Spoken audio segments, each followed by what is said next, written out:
Good morning, students. Welcome once again to our today's lecture.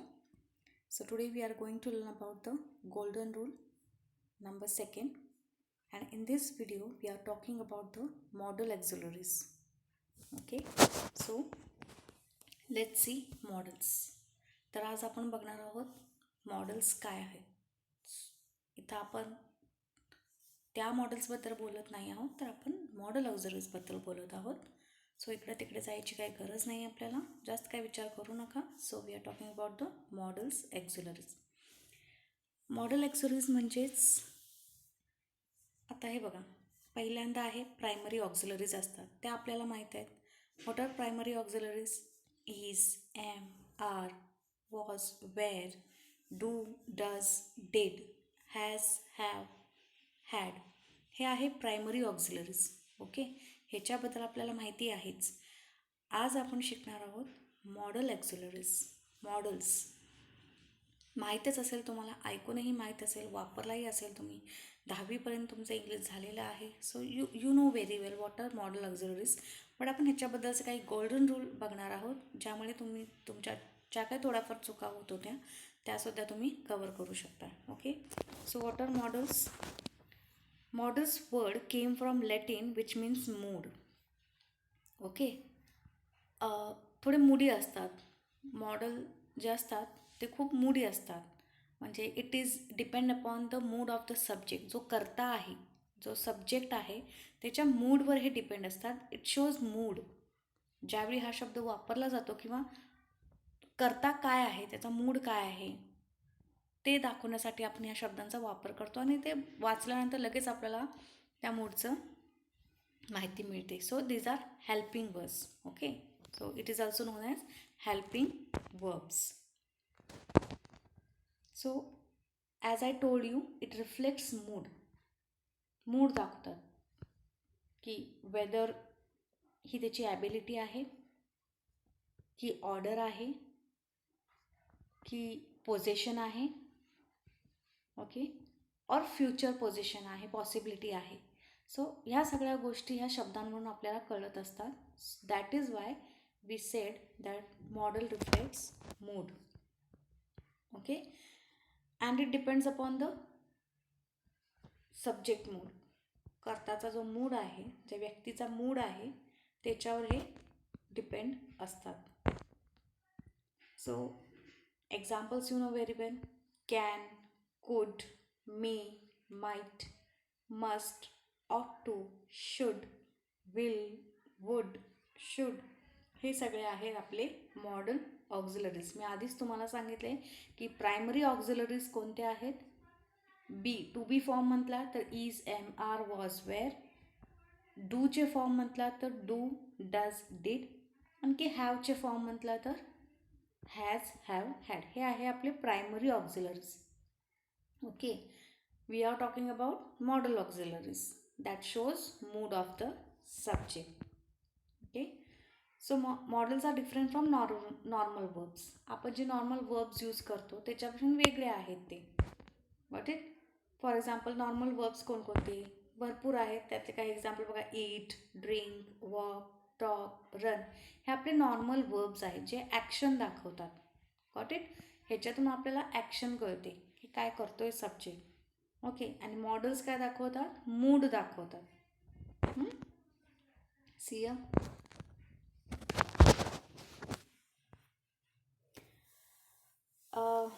But it is used with the main verb. Okay, जे models आहेत ते कशासोबत वापरले जातात? Main वर्बद्वारे सोबत वापरले जातात. For example, you should study. आता शुड आहे आपला मॉडेल ऑक्झिलरी आणि स्टडी आहे आपला main verb. So it is used with main verb. Always it is used with main verb. हे रूल्स लक्षात ठेवा, तुम्ही कधीही विसरणार नाही की ह्याचा युजेस कसे केले जातात. I can dance. Can is a model auxiliary and dance आहे आपला verb. He must attend lecture. They will play. So in these examples you can see clearly that model auxiliaries are used with main verb. Okay, Y model verbs? कशासाठी वापरतो आपण model verbs? मी तुम्हाला एक सांगितलं आहे की इट शोज मूड. तर mood कोणकोणते मूड असतात सब्जेक्टचं बघा. इट शोज ॲबिलिटी, तुमची क्षमता. If a subject have some ability to do, जर एखाद्या व्यक्तीमध्ये काय ॲबिलिटीज आहेत करण्याच्या, तर त्यासाठी ते दाखवण्यासाठी आपण मॉडेलचा वापर करतो. परमिशन, ओके, परमिशन घेण्यासाठी सुद्धा आपण मॉडेल ऑक्झिलरीचा वापर करतो. ॲडवाईस देण्यासाठी करतो. ऑब्लिगेशन्स असतात, ऑब्लिगेशन म्हणजे कंपल्सरी, हे केलंच पाहिजे ह्या शब्दात सांगण्यासाठी यांचा वापर केला जातो. पॉसिबिलिटी, शक्यता दाखवण्यासाठी सुद्धा मॉडेल ऑक्झिलरीचा वापर केला जातो. ओके, काही शब्द आहेत मॉडेल ऑक्झिलरीजचे जे ह्या वेगवेगळ्या कॅटेगरीमध्ये आपण ते बसवायचे आहेत. So let's see ability. Okay, ability दाखवण्यासाठी आपण मॉडेल ऑक्झिलरीचा वापर करतो. आपण म्हणतो क्षमता, कॅपॅसिटी. ओके, आणि त्याच्यामध्ये दोन येतात, ते म्हणजे कॅन आणखीन कुड. हे दोन असे मॉडेल ऑक्झिलरीज आहे ज्याच्यामध्ये आपण एखाद्याची ॲबिलिटी दाखवू शकतो. For example, Ravi can do 50 pushups at a time. Ravi 50 pushups एकाच वेळेला करू शकतो. हे त्याची कॅपॅसिटी आहे, त्याची ॲबिलिटी आहे. ओके, क्षमता आहे त्याची. So we can. Ravi could do 100 pushup when he was in 10th. Okay, कॅनचा पास्ट टेन्स आहे. कुड जो आपण पास्टमध्ये त्याची जी ॲबिलिटी होती ते दाखवण्यासाठी आपण कुडचा वापर करतो, की तो ज्यावेळी 10वीमध्ये होता तेव्हा तो 50 पुशअप करू शकत होता. Okay, so that time we have use could. आणखीन कॅन आपण प्रेझेंट टेन्समध्ये वापरला, की तो आता करू शकतो आणि करू शकत होता. तो इट शोज ॲबिलिटी, अँड ती ॲबिलिटी दाखवण्यासाठी आपण कॅन आणखीन कुडचा वापर करतो. Next C advice. ॲडवाईस म्हणजे सल्ले, आपण सल्ले देतो एकमेकाला, ॲडवाईस देतो. तर that time we use should. Okay, you should work hard, you should study daily. So एखाद्याला जर सल्ले द्यायचा असेल आपल्याला तर आपण शुडचा वापर करतो. ऑब्लिगेशन. ऑब्लिगेशन म्हणजे कंपल्शन, जिथं आपल्याला कंपल्शन आहे, हे केलंच पाहिजे, हे झालंच पाहिजे. हे जे आपण ज्यावेळी ऑब्लिगेशन लावतो, तर कंपल्शन लावतो, तेव्हा आपण मस्ट हा मॉडेल ऑक्झिलरी तिथं वापरत असतो. ओके, एक्झाम्पल बघा, यू मस्ट वर्क हार्ड. मागच्या ह्याच्यामध्ये आपण शुड वापरलं, की यू शुड वर्क हार्ड, आपण सल्ला दिला तिथं. इथं केलंच पाहिजे, इथं वर्क हार्ड केलंच पाहिजे. इथं आपण सल्ला देत नाही आहे, तर इथं आपण त्याला कंपल्शन करत आहोत. That is why we have use auxiliary must. You must study daily, रोज अभ्यास केलाच पाहिजे. सो हे फरक तुम्हाला शुड आणि मस्टमधला झाला का बघा. शुड जर एखाद्याला ॲडवाईस द्यायची असेल, सल्ला द्यायचा असेल, तर आपण शुड वापरतो. आणखी जिथं आपल्याला ऑब्लिगेशन लावायचं आहे, कंपल्शन लावायचं आहे, तिथं आपण मॉडेल ऑक्झिलरी मस्टचा वापर करायला हवा. Then future possibility. भविष्यात आपल्याला एखादी शक्यता दर्शवायची आहे भविष्यातली, तर तेव्हा आपण शॅल अँड विलचा वापर करतो. That we know very well, that you shall perform in मूवीमध्ये तुम्ही परफॉर्म केलं पाहिजे. आय विल स्टडी टुमॉरो, मी उद्या अभ्यास करेन. So it is the possibility shown in future. त्यावेळी आपण शॅल आणि विल ह्याचा वापर करतो. Then possibility. Okay, that is also the possibility in low, future असू दे किंवा प्रेझेंटमधली असू दे, तर एक शक्यता दाखवण्यासाठी ती कधी पण असू शकते. तर ती दाखवण्यासाठी आपण वेगवेगळ्या इथं मॉडेल ऑक्झिलरीचा वापर करतो. See here, the first one is may. My sir may come today, माझे सर आज येऊ शकतात. ओके, मे पॉसिबिलिटी आहे, येणार आहे तसं नाही आहे, पण येऊ शकतात. Might, it might be tough. Okay, हे अवघड असू शकतं, हे अवघड असू शकतं किंवा हे अवघड आहे. Can, Rohit can play today. आता कॅनचा वापर आपण कुठं केला होता बघा, ॲबिलिटी दाखवण्यासाठी, बरोबर ना. पॉसिबिलिटी दाखवण्यासाठी सुद्धा आपण कॅन आणि कुडचा वापर करू शकतो. So Rohit can play today, तो आज खेळू शकतो. अँड कुड पास्ट म्हणला, they could come. Okay. So can आणि कुडचा वापर आपण पॉसिबिलिटी प्लस ॲबिलिटी या दोन्ही गोष्टी दाखवण्यासाठी सुद्धा करू शकतो. See permission. काही मॉडेल्स ऑक्झिलरी असतात जे परमिशन घेण्यासाठी वापरले जातात. ते वापरले की परमिशनचं सेंटेन्स तयार होतं. अगेन वी हॅव कॅन आणखीन कुड. आता परमिशन घेत असताना आपण कॅनचा वापर जेव्हा करतो that is with friends, casual informal सिच्युएशनमध्ये आपण कॅनचा वापर करू शकतो. Can I take your pen, can I use your notebook. Okay. So या पद्धतीनं आपण विथ फ्रेंड्स, रिलेटिव्स, जिथं इनफॉर्मल सिच्युएशन असते आपण तिथं परमिशन घेण्यासाठी कॅनचा वापर यूज करतो. Could again past tense. Could I open the window. Okay. Could I open the window. मी विंडो ओपन करू शकलो असतो का. So could I open the window. May in respect, for example with teachers, with elders, formal सिच्युएशनमध्ये with boss, with colleagues, ज्यावेळी आपण जिथं आपल्याला रिस्पेक्टची गरज होते तिथं आपण मेचा वापर करायचा आहे. For permission, may I come in sir, may I take seat sir. तर ह्या पद्धतीनं आपण कॅन, कुड आणि मेचा वापर करू शकतो for permission. Then moral obligations. What are moral obligations? जिथं आपल्याला मॉरली ते आपल्याला येतं, म्हणजे नैतिकता जिथं म्हणतो आपण, नैतिकता ही बाळगायलाच लागते. नैतिकतेच्या आधारे आपण जिथं सगळ्यांना कंपल्शन पडतं ते म्हणजे ते सगळ्यांनाच असतं.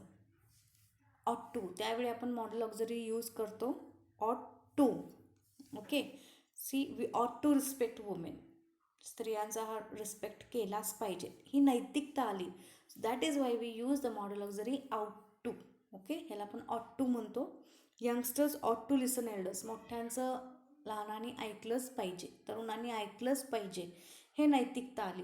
सो जिथं नैतिकतेच्या गोष्टी आपण करतो तिथं ऑब्लिगेशन असतं, म्हणजे तिथं कंपल्शन येतं. पण तिथं आपण काय करायचं आहे, मस्ट नाही, तिथं ऑट टूचा वापर करतो, कारण दॅट इज अ नैतिकता, that is a moral obligation. सगळ्यांसाठी आहे ते. That is why we use ought to. Okay. Then we have unreal situation, imagination. काल्पनिक सिच्युएशनमध्ये, काल्पनिक संदर्भ जिथं येतो, म्हणजे जे रिअल नाही आहे सिच्युएशन, जे होणार आहे किंवा जे आपण विचार करतो तिथे आपण वुडचा वापर करायचा आहे. CM I would love to visit Mumbai. मला मुंबईला जायला आवडेल. Okay. So that is the, हे रिअल नाही आहे की मी मुंबईला गेलेले आहे किंवा मी विजिट केलेलं आहे. मला आवडेल. ओके. मला आवडेल मुंबईला जायला. So that is the unreal situation आहे. मी कधी जाणार आहे का नाही, मला जायला होणार आहे का नाही, I don't know, but I would like to visit Mumbai and he would like to be our friend. त्याला आमचं मित्र व्हायला आवडेल. होणार आहे का नाही वी डोंट नो, बट त्याला आवडेल. So when there is a unreal situations, imagination जी असते आपली, की स्वप्न जे असतं आपलं, एखादं स्वप्न, एखादं आपलं ड्रीम असतं. ओके. त्यावेळी ज्यावेळी आपण त्या संदर्भात बोलत असतो त्यावेळी आपण वुडचा वापर तिथं करायचा आहे. Okay. Now we are looking about the golden rule. आता मी तुम्हाला हे सगळं सांगितलं की हे मॉडेल्स आहेत, हे मॉडेल ऑक्झिलरीज आहेत, हे या सिच्युएशनमध्ये आपण यूज करायचे आहेत. ॲबिलिटीसाठी यूज करायचे आहेत, पॉसिबिलिटीसाठी यूज करायचे आहेत, परमिशनसाठी यूज करायचे आहेत, काही मॉरल ऑब्लिगेशनसाठी असतात, काही ॲडवाईस देण्यासाठी आहेत. सो हे सगळं आपण कॅटेगरीज आता बघितल्या. तर ह्याच्यातला गोल्डन रूल काय आहे, ह्या सगळ्यांमध्ये तुम्हाला काय दिसतं, मी जे तुम्हाला वाक्य सांगितले त्याच्यामध्ये आपण एक बघितलं की मॉडल ऑक्झिलरीज नेहमी मेन वर्बसोबत येतात. ओके. ते नेहमी मेन वर्ब येतात. पण तुम्ही ते वाक्य वाचताना किंवा ज्यावेळी आपण बघत होतो एक लक्षात आलं का तुमच्या की त्याच्यामध्ये काहीतरी एक गोष्ट समान आहे, एखादी गोष्ट रिपीटेड आलेली आहे. कोणती आहे? Let's see.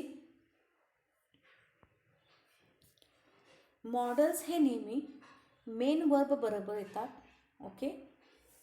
ते नेहमी मेन वर्ब बरोबर सोबतच येतात, पण तो मेन वर्ब फर्स्ट फॉर्ममध्ये होते. ते क्रियेचं पहिलं रूपच असतं आणि त्या रूपामध्ये एस आणि ई एस काय असतं, एस आणि ई एस लावलेलं नसतं. त्याच्यामध्ये एस आणि ई एस लावलेलं नसतं. विदाऊट एस आणि ई एसचे ते वर्ब असतात. त्याच्यामध्ये एस ई एस लावलेलं नसतं. ओके, म्हणजे जसं मला I can play, he should go, he will do. So these are the main verb without s and e s. So modal ऑक्झरीसोबत नेहमी क्रियेचं पहिलं रूप येतं, पण त्याला यस आणि ई एस लावलेलं नसतं. So whenever you will use the models, always use verbs with their main form, with their first form, V1 ज्याला आपण म्हणतो. जेव्हा कधी डोळे झाकून तुम्ही तिथे क्रियेचं पहिलं रूप लिहायचं आहे, तुम्ही त्याचं second, for example write, wrote, written, हे क्रियेचं 3 रूप आहेत. So you have to use always I can write a letter. Writes a letter येत नाही, रोट अ लेटर येत नाही. He will write a letter, he singular आहे. आपण पहिला गोल्डन रूल बघितला की सिंग्युलर बरोबर सिंग्युलर वर्ब आला पाहिजे तर येस. ओके, बट ज्यावेळी आपण मॉडल ऑक्झरीज यूज करणार आहे सब्जेक्ट बरोबर आणि क्रियेसोबत, त्यावेळी तिथं येस आणि येस लावायचं नाही. He will write a letter, he will writes a letter लिहायचं नाही. ओके, हा तुमचा मेन गोल्डन रूल आहे. लक्षात ठेवा की मॉडल ऑक्झरीसोबत सब्जेक्ट कुठलाही असू दे, सिंग्युलर असू दे किंवा प्लुरल असू दे, तुम्हाला क्रियेला यस ई एस लावायचं नाही आहे. ओके, सेकंड रूल बघा काय सांगतो की मॉडल ऑक्झरीमध्ये जर वापरायचा असेल आणि वाक्यामध्ये जर बी किंवा हॅव असेल वापरलेला, बी किंवा हॅव हे वापरलेलं असेल, तर त्याच्यासोबत क्रियेचं तिसरं रूप येणार. क्रियेचं तिसरं रूप येणार. जर वाक्यामध्ये मॉडल ऑक्झरीसोबत काय जर वाक्यामध्ये बी आणि हॅवचा वापर केला असेल, तर मॉडल ऑक्झरीसोबत आपण काय यूज करायचं आहे, क्रियेचं तिसरं रूप. हे तुमचा गोल्डन रूल सेकंड आहे. त्याचबरोबर काय आलं, V1 आलं, V3 आलं. मॉडल्स बरोबर कधीच क्रियेचं दुसरं रूप वापरलं जात नाही, म्हणजे V2 फॉर्म हा वापरला जात नाही.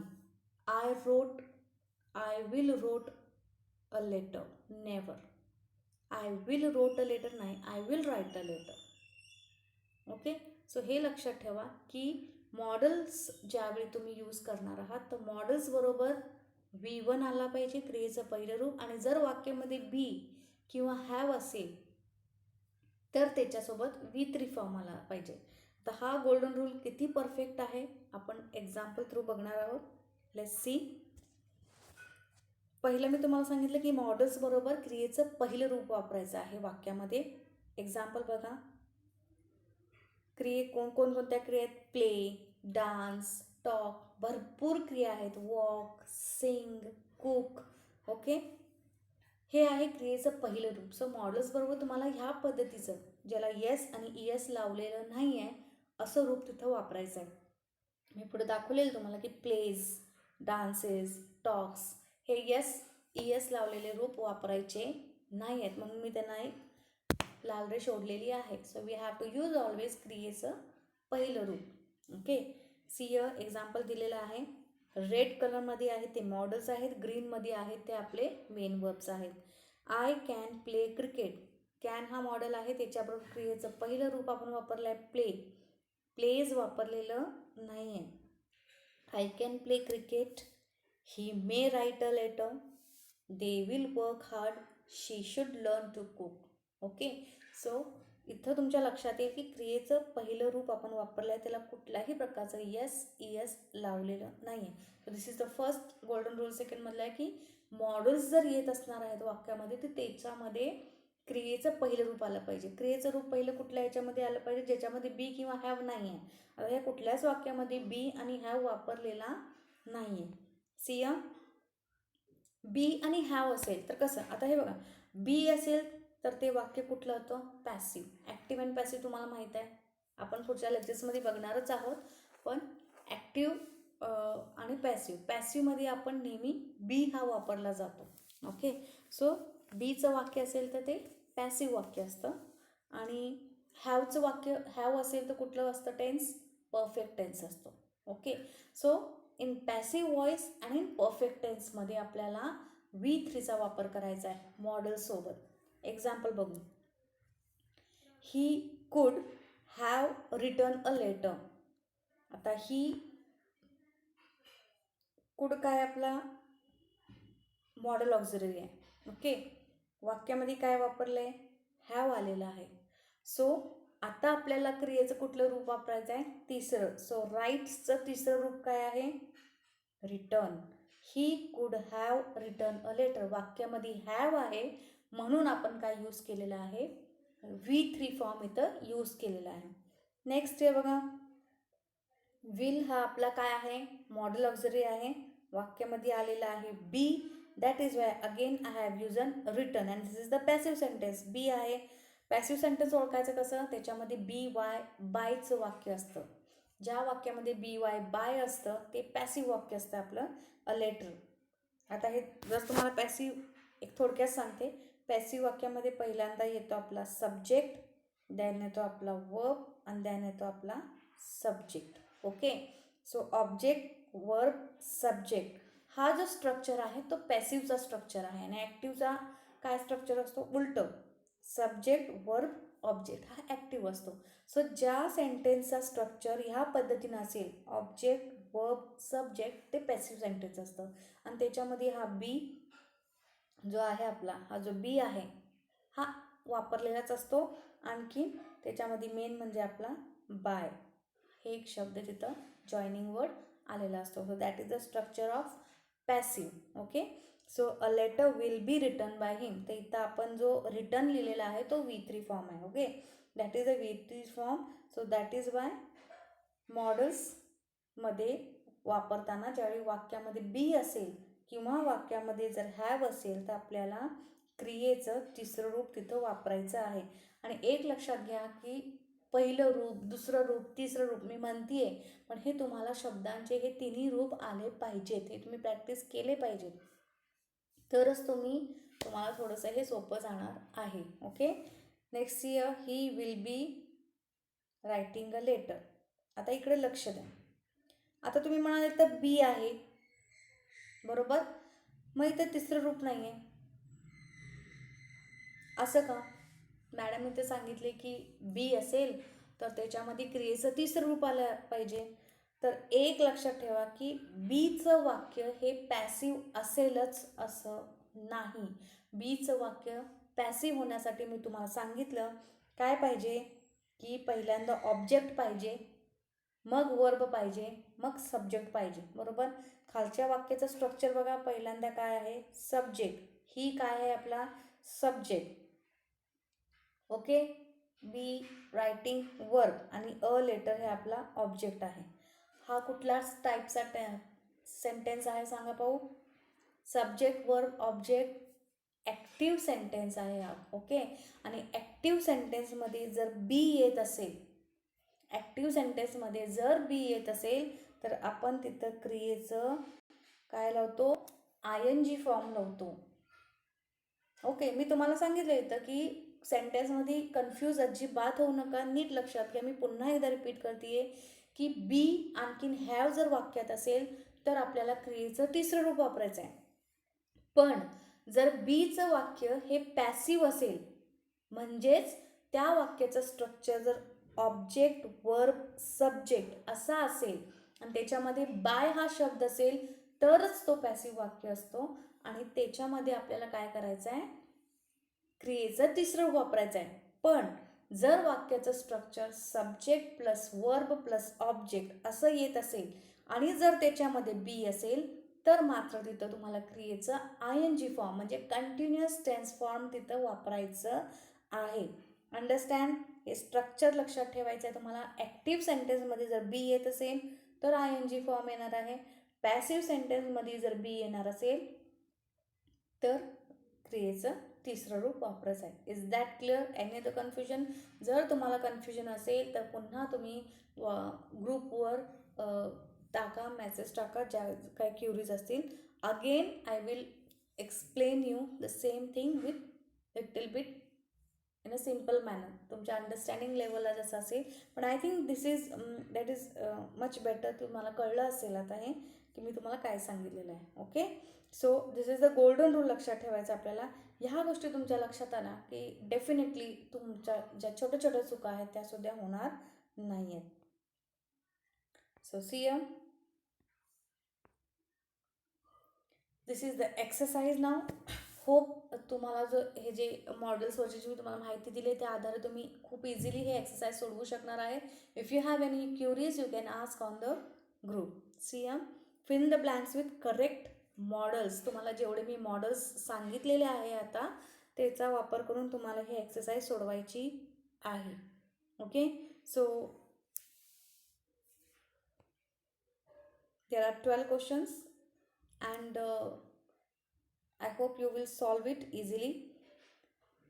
So once again I will tell you, in this lesson we have studied about the modal auxiliaries, and modal auxiliaries shows the mood of the subject. जो करता आहे आपला, आपण जे आहोत आपली ते मूड दाखवत असतात, आपल्यातली क्षमता दाखवत असतात, आपल्यातल्या पॉसिबिलिटीज दाखवत असतात, ऑब्लिगेशन्स आपल्याला काय कंपल्शन असतात ते सुद्धा दाखवण्यासाठी आपण मॉडल ऑक्झिलरीचा वापर करत असतो.